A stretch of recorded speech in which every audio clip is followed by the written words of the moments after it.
our leaders to share many years ago. And we thank you that you guided them to understand this matter. Help us to understand it as well today. Send the others that need to be here tonight. And we thank you for the blessings you will give us. In Jesus' name, amen.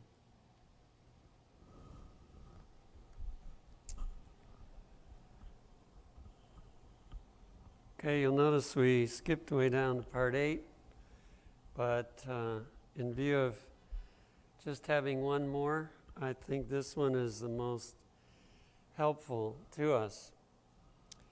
And this was published in the Review and Herald, April 8, 1937. Now, at that time, we were just getting into I think the movies. It was even a little later, we were getting into television. And so, of course, it caused an alarm in the Adventist church, and the leaders felt that they needed to discuss what position as Adventists we ought to take on this. And so this is explaining, this article is explaining the church position in 1937. And the title of the article, Explained in Seventh-day Adventist and the Theater, Judging the Evil and the Good, and it was written by the editor. So top church leaders discussed it, came up with some rules and guidelines, and then he's explaining this to the readers of the Review and Herald.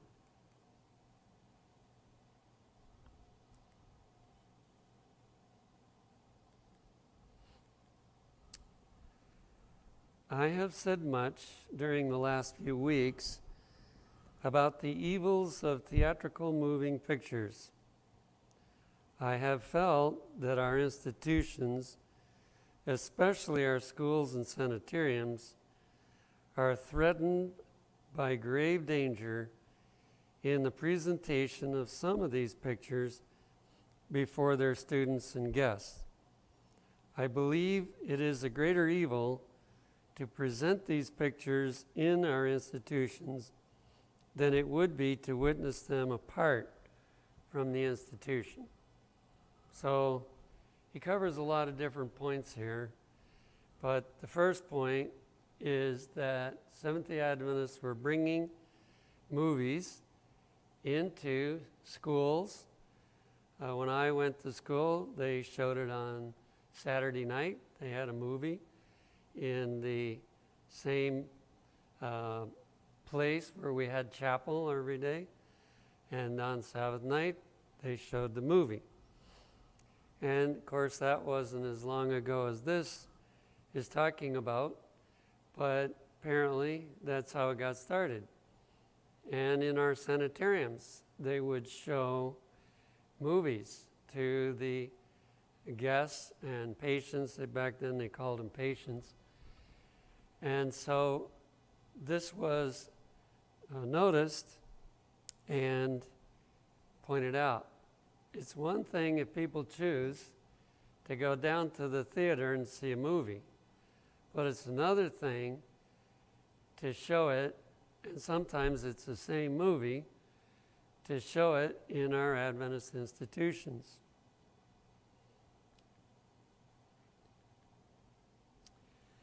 The question naturally arises, is there a class of moving pictures which can be profitably exhibited to the guests in our sanitariums and to the students in our training schools? I believe there is.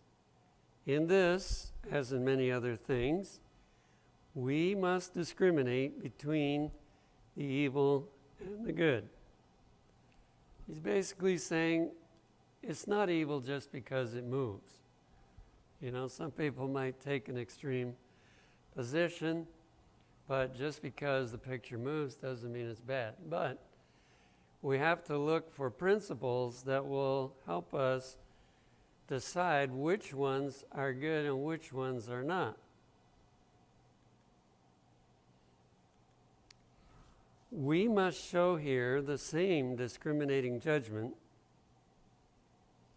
exercised in the choice of the books and magazines we read. So every new avenue that comes out there might be something that's all bad, but most of the avenues of communicating information are not bad by themselves. And so we have to have principles to go by and understand what kind of reading material is good and what kind isn't. We studied that earlier. This discrimination will lead us to turn away from the highly fictional, the vulgar, the impure, from books and stories with sex appeal, and read that which is elevating, uplifting, and ennobling. Now, we read some things that even theology books aren't all good. So, we have to weed out some things we can just get rid of entirely. They list some here, the highly fictional. We get out the vulgar, the impure, and we look for those things that will make us a better person. We must exercise this discrimination in the food we eat. The markets of today teem with a large variety of vegetable and animal food products. It's getting a lot worse. Recently we had to cut back on the amount of salt, and we started looking more at my wife has always read the labels, but looking to see how much salt they put in there. And it's no wonder that people who get older have high blood pressure. If you buy very many foods, in other words, you're not eating from your garden, you'll be amazed if you check it out. So we do have to really watch every area of life, including the food. We must exercise this same sense of discrimination in the clothes we wear. We shall be led to choose an attire which is simple, modest, and dignified.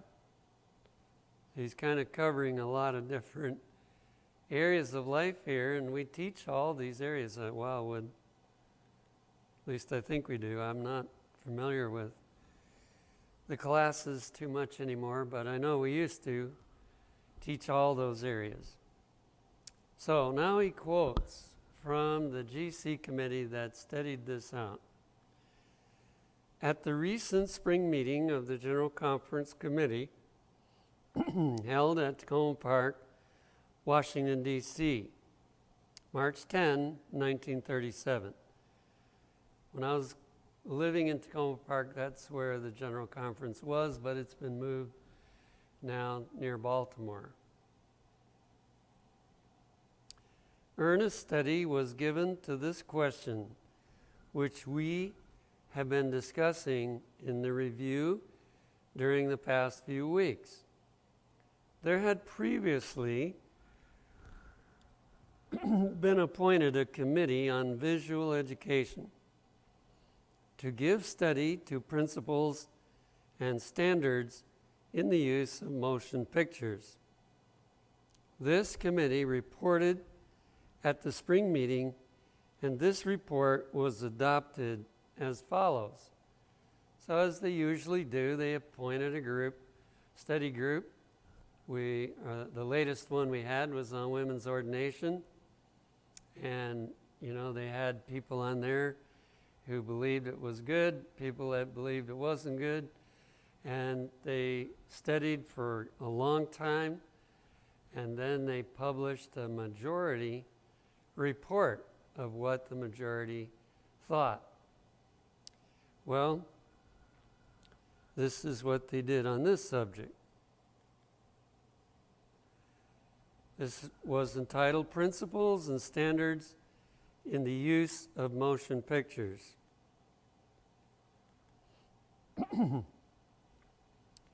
Quote, the projection of motion pictures into the modern world, followed by their vast exploitation, has thrust upon the church a problem of grave proportions.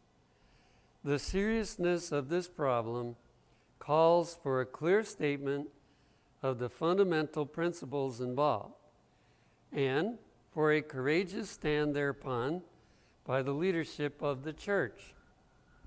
Now, if they thought they had a problem, what are we going to say about today? Because today, it seems like there's no realization that we ought to study it, that it's okay in all of its forms, and we don't need to study it. And so that means if they thought it was a grave problem back then, we have a mighty serious problem today. Pictures are not wrong merely because they move. The motion picture is simply an animated photographic reproduction. There is legitimate use of motion pictures for purposes of education, enlightenment, and recreation. And there are sharply defined basic principles involved. So they felt, as they studied it out, it's not too hard to see what the principles are that apply to this. But today, it's very hard. People argue and they argue and try to say that the principles they could see clearly back then are no longer, valid. And so our insight is getting off. That determine the right or wrong of the motion picture film, as verily as of reading, dress, or association. These principles we should recognize and apply firmly, consistently, and unitedly. There's nothing that young people pick up on more than inconsistency. So if we say it's okay here, we can't say it's wrong there, because young people look at it and they say, wait a minute, how come it's wrong in this situation, it's not wrong there? They involve what is taught, so the content, the way it is taught, so it has to do how we're using this to teach. Also, where it is taught and by whom it is taught.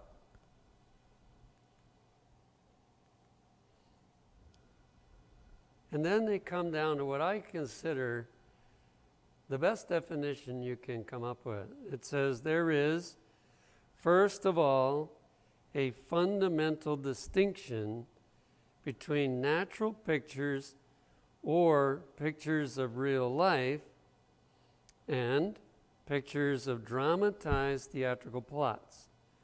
This is a basic line of demarcation. So, for instance, we used to have, and I guess they still have some, although people are so wrapped up in movies that to watch a travelogue is kind of boring for most people. But they used to have travelogues. In other words, somebody went to a foreign country, they saw some of the festivals that they held there, they saw the markets, they saw some of the beautiful sights of that country. And, not everybody has the money to travel over there. And so they make this movie of what they saw over there. There's nobody making believe there's somebody. There's nobody trying to act out somebody else's character. They're just filming what's going on. And so that's what they're saying is the dividing line. That when you use actors, whether they're professional or not, doesn't matter. Although, the professional ones are certainly more enticing than the ones that are not professional. And so in a way, they become more dangerous. And when they're acting out, which really is telling a lie, they're making believe there's somebody they're not. And we're supposed to be witnesses, as we studied the first time. We're to witness what Jesus has done for us, what we have seen with our own eyes, what we have understood by our own study. That is witness. But when we make believe we're somebody else, even if it's Jesus or Martin Luther or whoever it is, it crosses the line that they understood as they studied it out.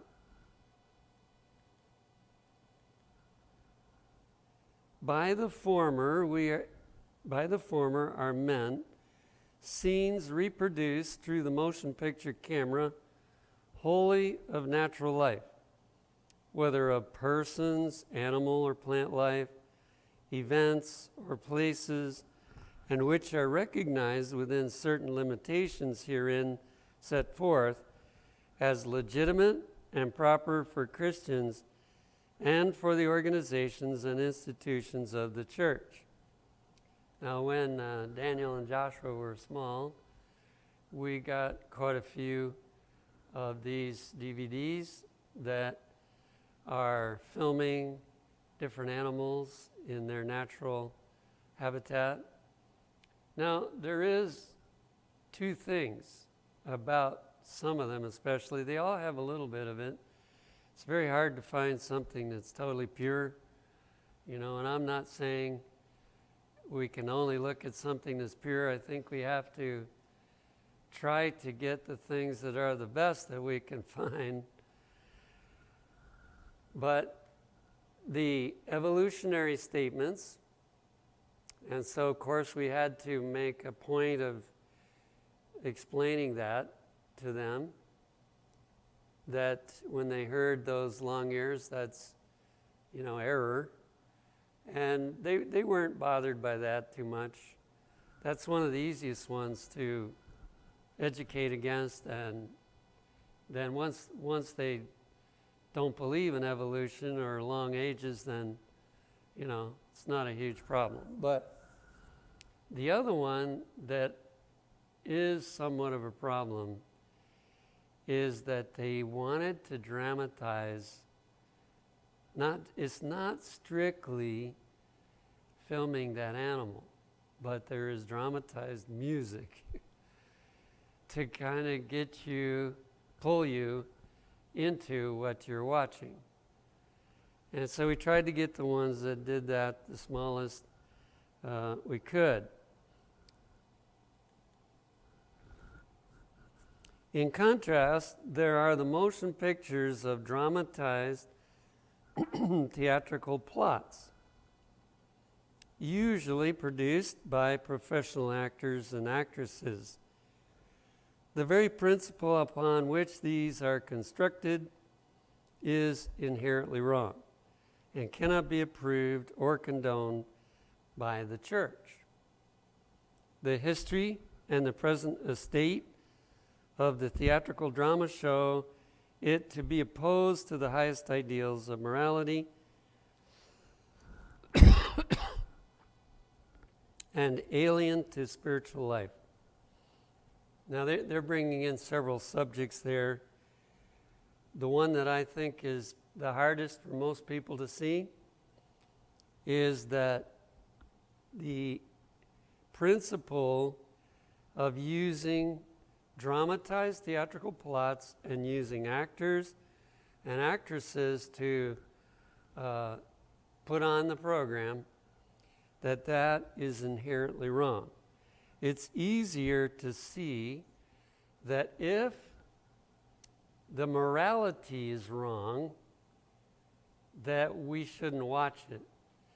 But a lot of the movies, what they do is they make that part short instead of long, especially in the beginning. You know, I've watched enough of this kind of stuff in the past. Unfortunately, I was an addict of TV.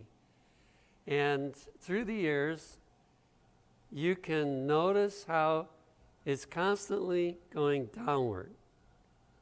And so they start out with a little bit of it.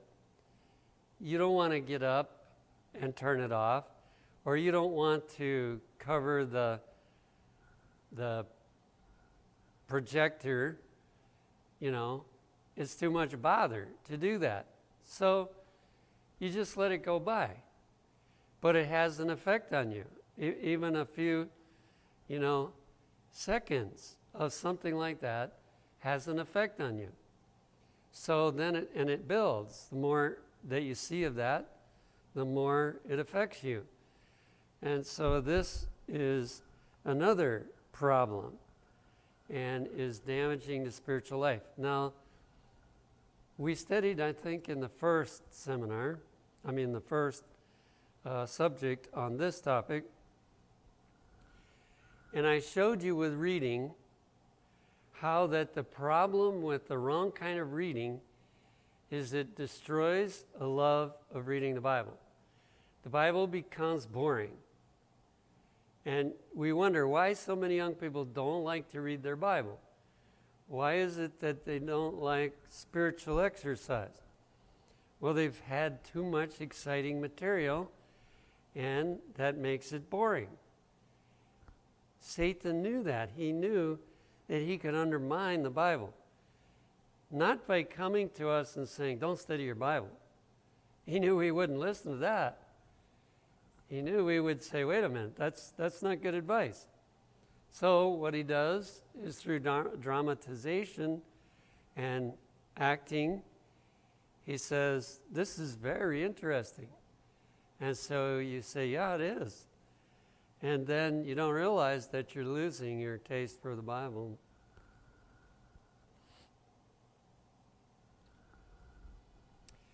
Its themes are built upon human passions. It graphically presents by portrayal and by suggestion. That's a big one they have certain rules they have to go by. And so they go by suggestion because they know that will cause certain images to come in your mind, and they don't have to say it or show it to you. And unfortunately, I learned that that's the way these Playboy magazines, the ones like that, that's the way they work too, because they have found that it interests people more what they might be able to see or think they are going to see rather than what they see. And so this idea has been polished by Satan totally and fully to, drag people down. It graphically presents by portrayal and by suggestion the sins and crimes of humanity. And then it names some of them: murder, adultery, robbery, and every other evil. One of my evangelistic sermons, I have some statistics about how many murders a child has watched by the time they're a teenager. And then we wonder why so many teenagers kill people. It's what you look at is what you become. If you think about Jesus, if you study about Jesus, if you study about things that are uplifting, you become like that. But if you study or watch the wrong kind of things, then that's what you become. Even its attempted depiction of virtue is feeble and frequently false. So they're portraying that this person is a good person. They don't usually present them godly unless they're, it's not godly people generally that are making these films, even if they're on the Bible. And so their picturing of virtue is not very accurate.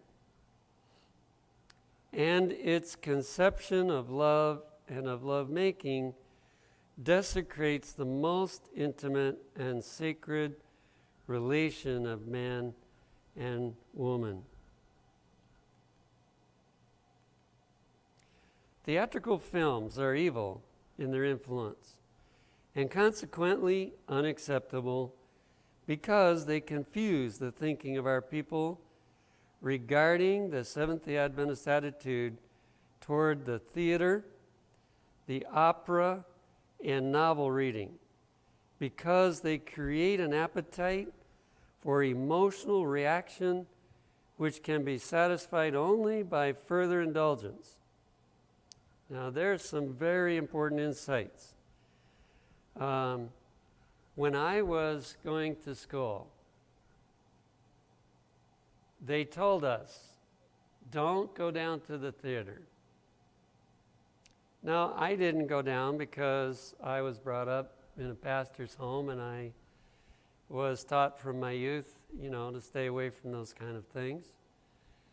But I heard a lot of the young people say, oh, what's wrong with going down there? And so the teachers would say, well, there's a bad influence down there. But, it's probably true about the downtown theater. Right next door might be a place that's not very nice to go to. And you might get tempted because you went down to the theater. It's possible. So, of course, they came up with the cinema, and that was out in the suburbs. And they had drive-in theaters where you could stay in your car and you didn't talk to anybody. And so they said, well, we don't see any bad influence here. And so they went to the movies. What the problem was, the teachers didn't know what we're studying here. And so they didn't have a logical argument.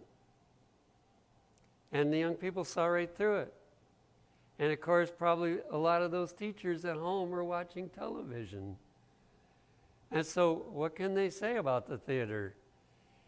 It's all or nothing. We cannot say it's okay in this setting and not okay there.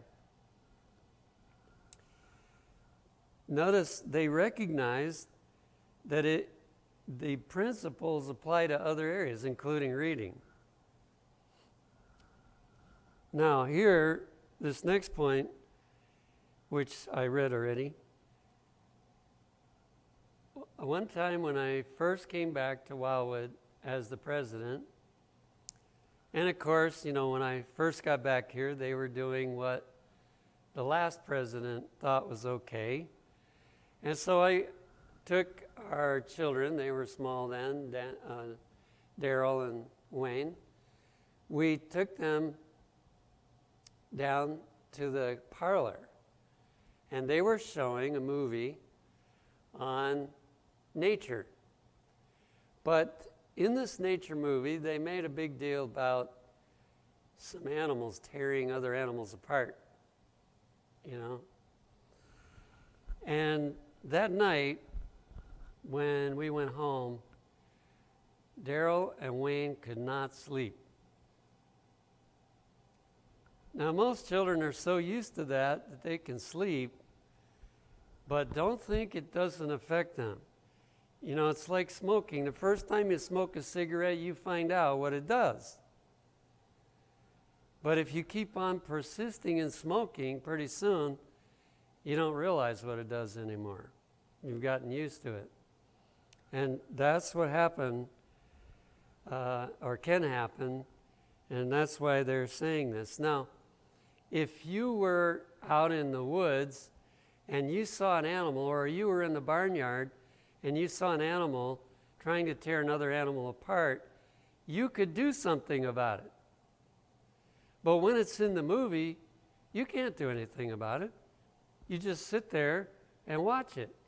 And when this drain on your emotions takes place, but you can't do anything, it's harmful to you.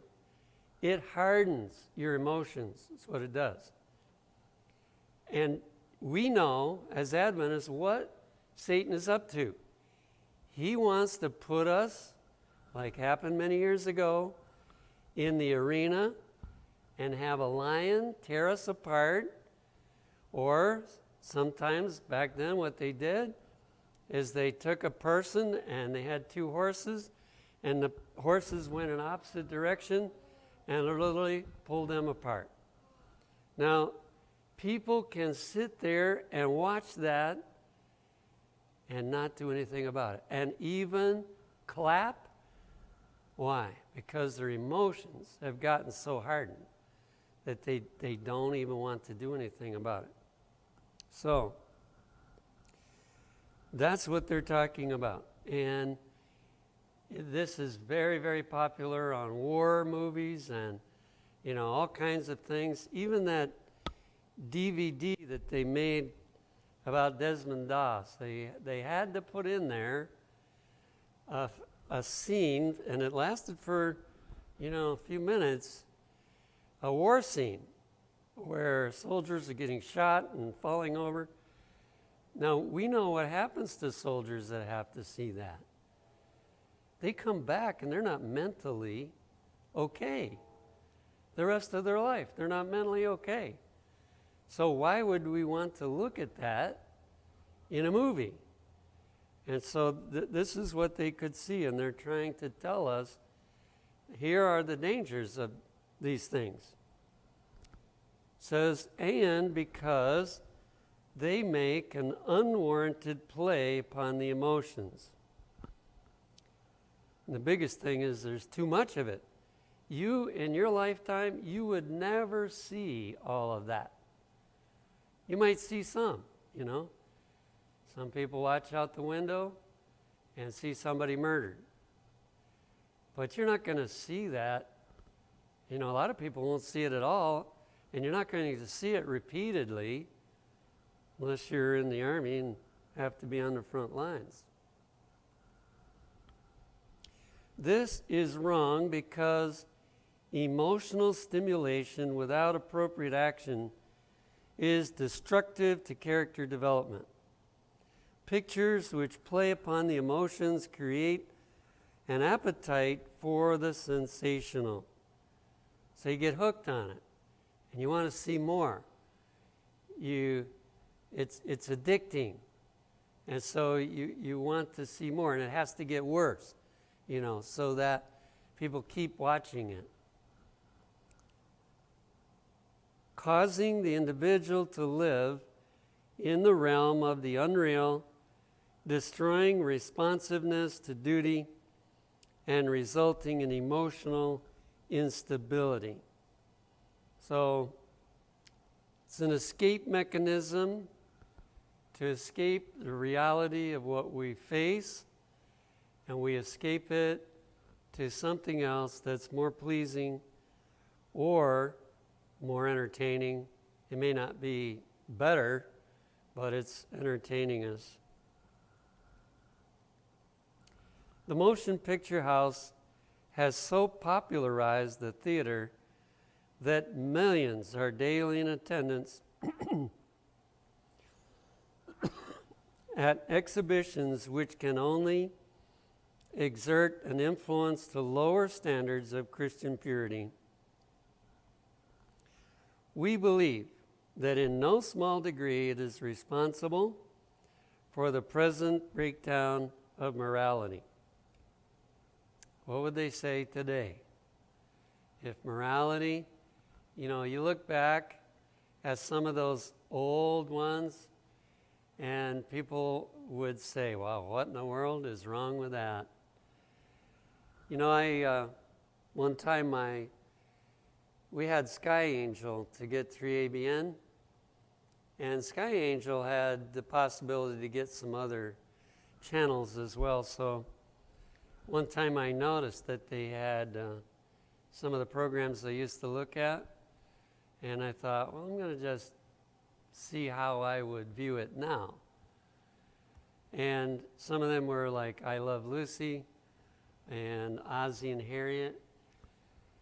And so I watched a couple of those, and I didn't realize back when I used to watch it all the time, I didn't realize what the message was. And the message in both of those is men are dumb and the women are smart. Did you know for years there has been an attempt of the devil to destroy man's position of leadership in the home, in the church, and wherever? And he used those two programs that I don't think I knew a Seventh-day Adventist that would say those programs are not good. I don't think even one would even warn against those programs. And guess what? Now the Adventist Church is struggling over this issue. They got brainwashed by watching programs like that. And so it's amazing how powerful this is and how subtle a lot of it is. We believe that in no small degree it is responsible for the present breakdown of morality. There can therefore be no compromise here without tragic loss and fundamental mistake.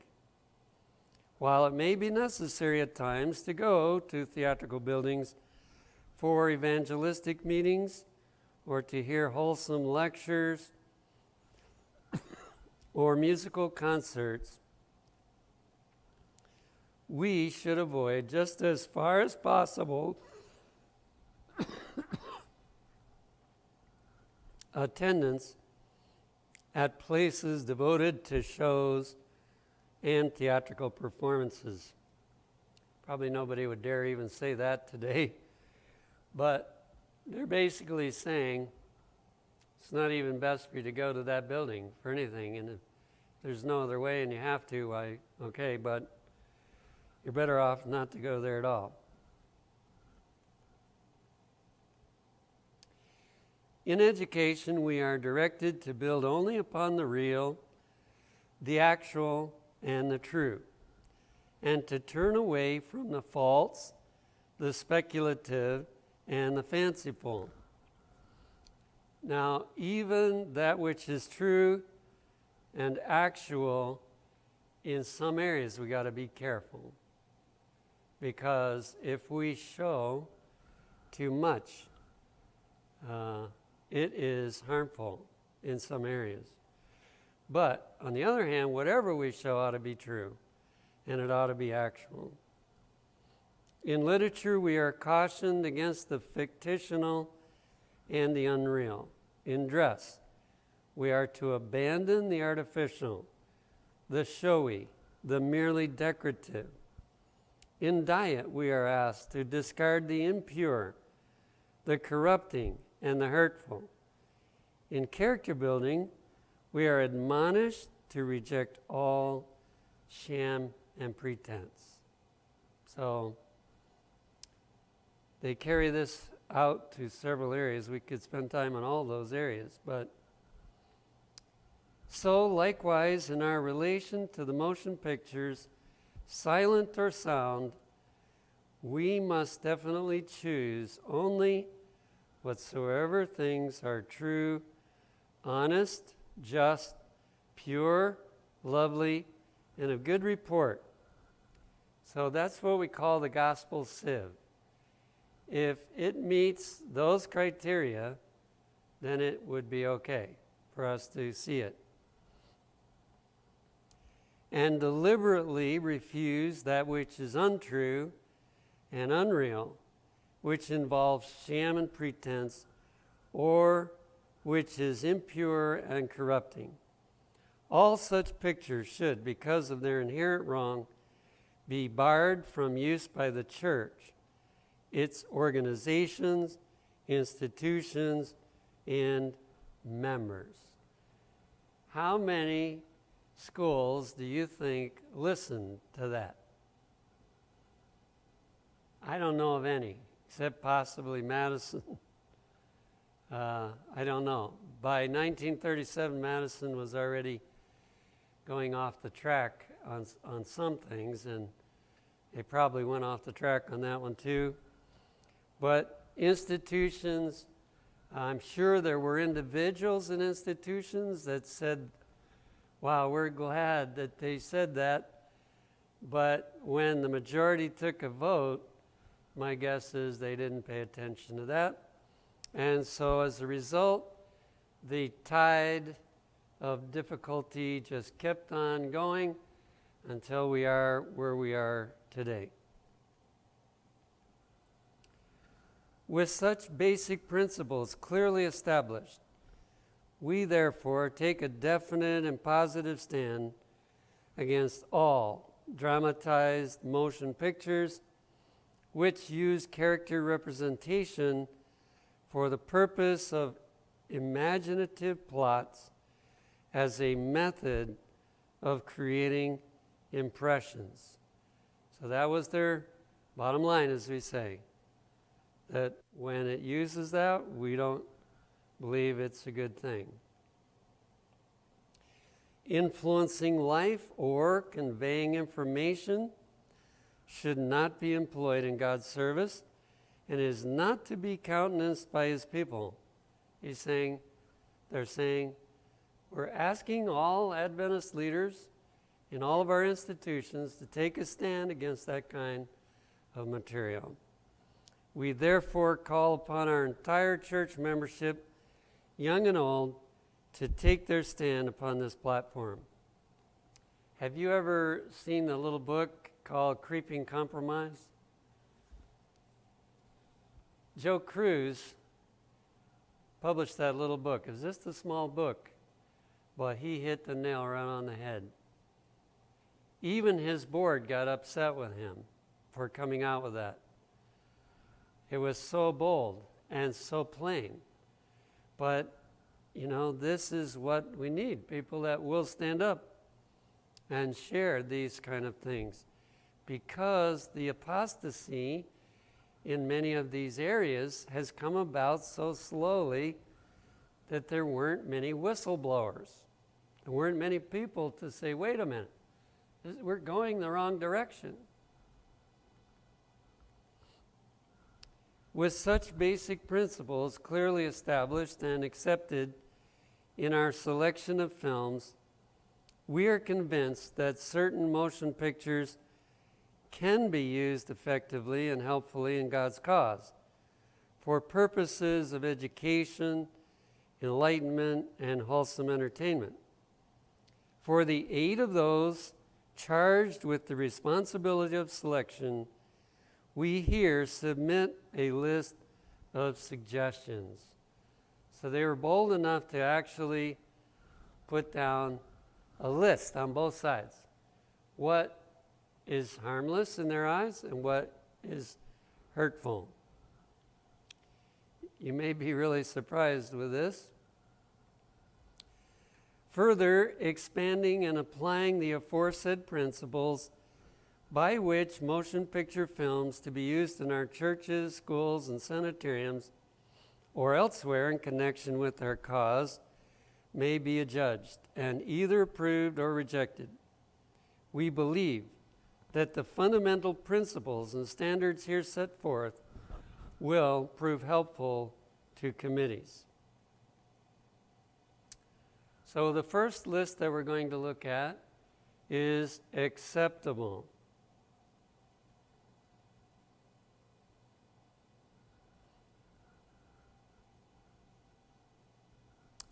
Boards and individuals required to make decisions in the choice of films. These are tabulated under two headings: acceptable films and unacceptable films, though we are conscious of the fact that this listing is neither final nor complete, but is only a general guide in selection. It's a sample, really, to give us an idea. The first time I read this, I was surprised. Number one on the list was films portraying Christ and inspired men. And yet, all during my lifetime, it seems like most leaders of churches and institutions and so on think that there's nothing wrong with that, a film about Jesus. But they could see that it wasn't good. Pictures portraying romantic lovemaking, that one's pretty obvious. Films portraying scenes which are contrary to Seventh-day Adventist standards and ideals, such as popularized dancing, card playing, gambling, drinking, and so forth. Now, they're not saying that if there's, one situation where you see somebody smoking a cigarette or whatever, or drinking alcohol, because we know that people do that, but it's where it is made to look enticing, that is what they're warning against. Now, one of the films that was watched by, I would say, a large number of Seventh-day Adventists was The Sound of Music, and I think just about everybody thought that was a great movie. And at the time, because I was a TV addict, I didn't see anything wrong with it either. But at a later time, when I had studied these things, I was at my sister's house, and she was playing that movie. And so I watched it for a little while, and I noticed that there were some scenes that are condemned in this list. It's not, the movie's not full of that, but it has more than you would think in a movie that's supposedly good. So either, and of course then it violates the dramatized actors and so on anyway. So it's not something we should look at. Films portraying crime or glorifying criminals. Now, the good guys usually won when I was young, but I have seen a number of things where you couldn't help but admire the criminals. They were pretty smart, The cops got them, but the criminals are pretty smart. And so when we see those kind of things, it has an impact on us, and it tends, Ellen White says, with young people to think, well, I could do crime and get by with it. And they watch to see how, they would be able to do that.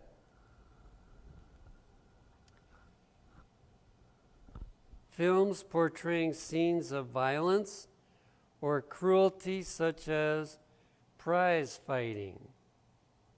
So either watching prize fighting or watching a movie that has it in.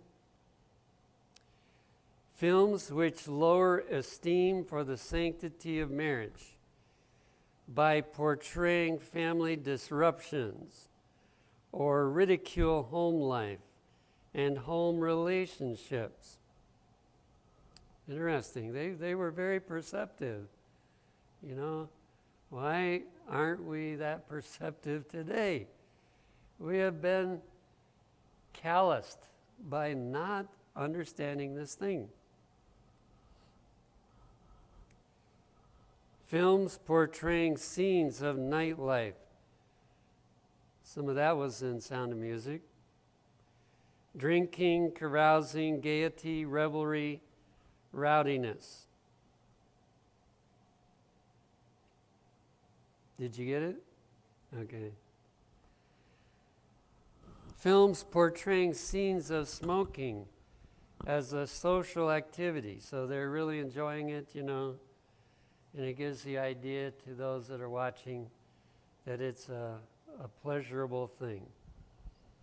Pictures portraying processes of manufacture, for example, in which the operator might happen to be smoking, might not be included in this category because the attention of the observer is centered upon the process rather than upon the smoking as a desirable activity.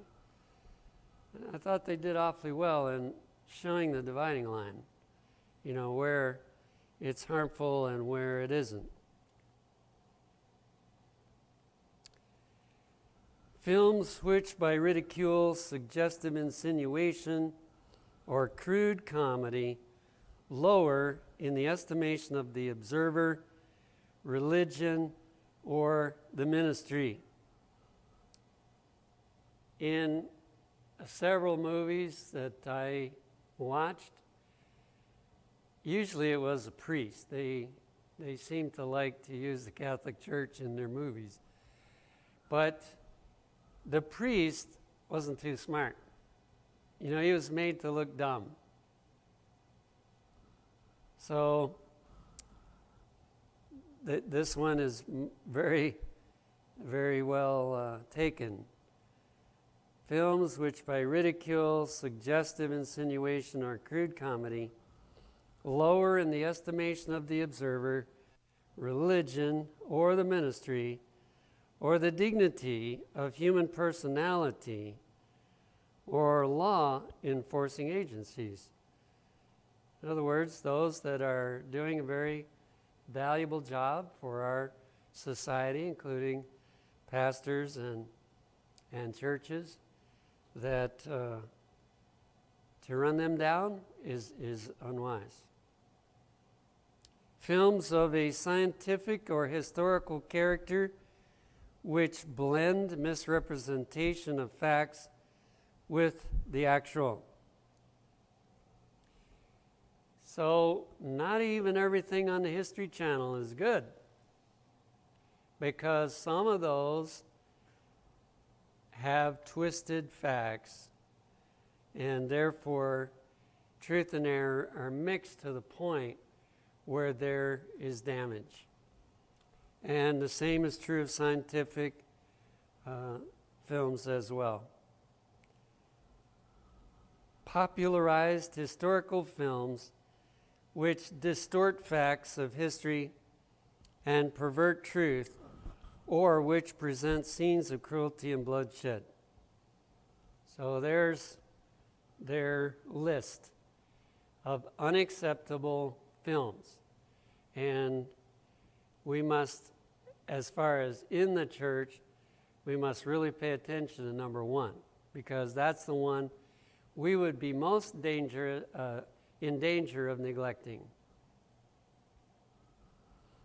Now, in closing, we'll do the acceptable films.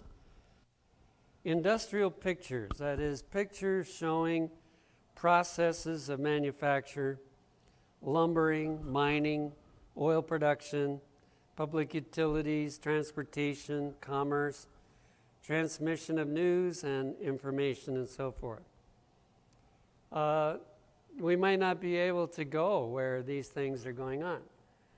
And so if someone films that, and then we can learn how that area has its value. Scenics, pictures of national or other parks, natural scenery, mountain climbing, exploration, and the like. So again, we might not be able to go and do it, but we can watch someone else do it, or we can see the place where they're doing it. Travel logs, pictures of other countries and their nature. Nature and wildlife, pictures of the Forest Service, of animal life in various states and nations, the life development of insects, plants, fishes, birds, and animals. But notice this, excluding those which emphasize cruelty. So they really guide us again on that. And,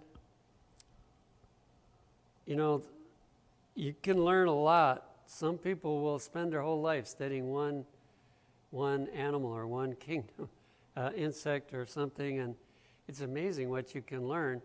You don't have the time to do all that, so it's a blessing. Art and archaeology, excluding films that portray indecent and corrupt art. There's plenty of that, so you gotta sift. Newsreels and current history, excluding films which are contrary to our recognized standards. Educational films, films which impart information and teach truth in any branch of learning. Not error, but truth. Pictures of places, those associated with historical incidents. Our denominational work and activities. So when you look at the two lists, it helps to apply the principles that they outline. And as far as I can see from my study in the Bible and Spirit of Prophecy, they did a pretty good job of helping the Adventist church to be able to see what not to do and what would be useful. The problem is that hardly anybody paid attention to it. And I suppose they felt liberated to not do it, and that they weren't so narrow-minded as those leaders were that came up with all this. And so they just went right ahead, and it kept increasing until today, you know, anything gets shown almost. I mean, I suppose there are things bad enough that wouldn't get shown, but it's almost like anything goes. So that concludes our seminar on this topic. There are some other interesting things, but I think this covers enough of the bases so that you see the issue. And the next question is, will we believe it and follow it? Well, let's pray.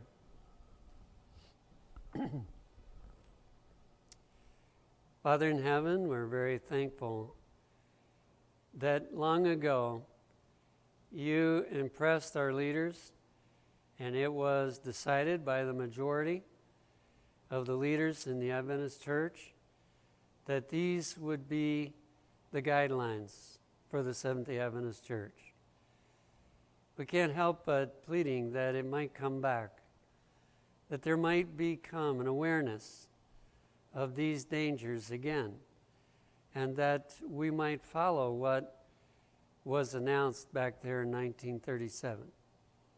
But whether or not the whole church moves in that direction, we're praying that you will help us here to see these matters clearly enough, that we don't use the wrong material, and that if we have been using that material, that you will awaken us to that danger, and that you will give us the strength to move away from that material.